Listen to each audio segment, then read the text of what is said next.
అంటే ఒక national award తీసుకోవడం అన్న సంతోషం ఎప్పుడొస్తుందనంటే, నిజంగా ఒక మహిళకి రక్షణ కలిగిన రోజు ఆ హ్యాపీనెస్ అనేది వస్తది.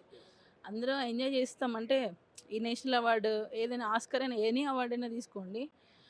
ఒక మనిషి ముందు ఒక మనిషి నడవలేకపోతున్నారనంటే, ఇంకా మనం ఏ కాలంలో బతుకుతున్నాం అనేది అర్థం కావట్లేదు. ఈ విషయం మీద మనం ఎన్ని చేసినా ఇవైతే ఆగట్లేదు. చాలామంది ఇప్పుడు ఆమె కోసం ఫైట్ జేస్తున్నారు. మన వంతు మనం చేస్తున్నాం. కానీ ఆగట్లేదే. మార్పనేది ఎక్కడి నుండి రావాలి? చాలామంది అమ్మాయిలు జాగ్రత్తగా ఉండాలి, అమ్మాయిలు జాగ్రత్తగా ఉండాలి అని అంటారు.